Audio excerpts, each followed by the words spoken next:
ఇక కాసేపట్లో ఉస్మానియా యూనివర్సిటీకి సీఎం రేవంత్ రెడ్డి వెళ్లనున్నారు. ఉస్మానియా యూనివర్సిటీకి 1000 కోట్లను కూడా ప్రభుత్వం మంజూరు చేసింది. ఆధునీకరణ పనుల కోసం కేటాయించింది సర్కార్.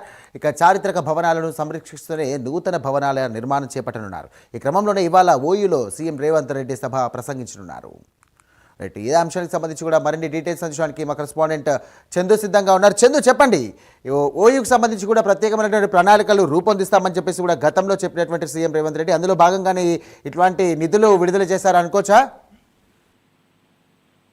నేడు ఉస్మానియా యూనివర్సిటీకి సీఎం రేవంత్ రెడ్డి వెళ్తున్నారు. మధ్యాహ్నం 12:30కు ఆయన ఉస్మానియా యూనివర్సిటీకి చేరుకుంటారు. ఇప్పటికే సర్వం సిద్ధం పేరుతో కూడా ఓయూలో రేవంత్ రెడ్డి సభకు కూడా ఏర్పాటు చేశారు. ఉస్మానియా యూనివర్సిటీకి 1000 కోట్ల రూపాయలు కూడా ఈ రోజు మంజూరు చేయబోతున్నారు. ఆధునీకరణ పనుల కోసం ఈ ప్రభుత్వం కేటాయిస్తోంది. ముఖ్యంగా చారిత్రక భవనాలను సంరక్షిస్తూ నూతన భవనాల నిర్మాణం కూడా చేపడతారు. ముఖ్యంగా ఉస్మానియా యూనివర్సిటీలో పనులకు సంబంధించి విద్యార్థులు, బోధన సిబ్బంది అభిప్రాయాలకు కూడా విలువ ఇవ్వాలని కూడా సీఎం భావిస్తున్నారు. ముఖ్యంగా గత ఆగస్టు నెలలో సీఎం రేవంత్ రెడ్డి ఒకసారి ఓయూకి వెళ్లి వచ్చారు.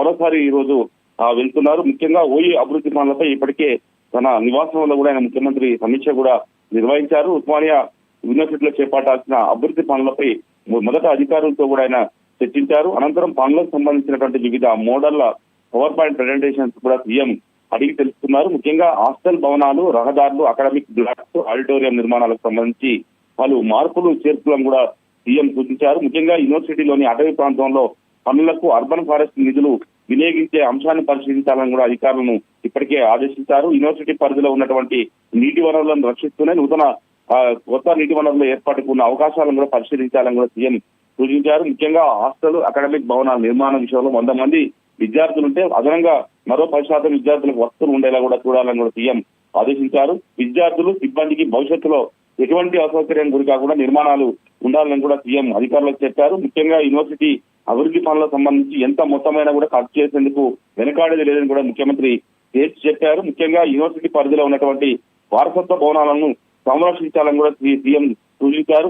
ముఖ్యంగా చారిత్రక ప్రాధాన్యం లేని పురాతన భవనాలను భారీ మొత్తాలు వెచ్చించి మరమ్మతులు చేసే బదులు కొత్త భవనాలు నిర్మించాలని కూడా అధికారులకు సూచించారు. మరోవైపు సైకిల్ ట్రాకులు, వాకింగ్ పాత్రలతో పాటు ప్రతి పనిపైన ప్రత్యేక శ్రద్ధ పెట్టాలని కూడా అధికారులకు చెప్పారు. ఉస్మానియా విద్యార్థుల పోరాట పత్రికను ప్రతిబింబించేటువంటి చిహ్నాలు కూడా ఏర్పాటు చేయాలని కూడా ముఖ్యమంత్రి సూచించారు. ముఖ్యంగా యూనివర్సిటీ అభివృద్ధి పనులకు సంబంధించి విద్యార్థులు, బోధనా సిబ్బంది అభిప్రాయాలను స్వీకరించాలి. ఖచ్చితంగా డ్రాప్ బాక్స్ కూడా ఏర్పాటు చేసి ప్రత్యేక వెబ్సైట్ కూడా ఏర్పాటు చేసి అందులో ఏమైనా అభ్యంతరాలు ఉంటే తెలపాలని కూడా ముఖ్యమంత్రి ఇప్పటికే చెప్పిన నేపథ్యంలో 1000 కోట్ల నిధులు మంజూరు చేయబోతుండడం మాత్రం ఉస్మానియా చరిత్రలో ఈ తొలిసారి కావచ్చు. ఎందుకంటే గతంలో అనేక మంది ప్రభుత్వాలు వచ్చి అనేక ముఖ్యమంత్రులు వచ్చినప్పటికీ కూడా ఇంత పెద్ద మొత్తంలో ఉస్మానియా యూనివర్సిటీకి నిధులు కేటాయించడం దాఖలా లేదు. మొదటిసారిగా ఉస్మానియా యూనివర్సిటీకి ఇంత పెద్ద మొత్తంలో నిధులు పెట్టడం మాత్రం మొదటిసారి అని చెప్పవచ్చు. సాయిరాం. Thank you Chandu.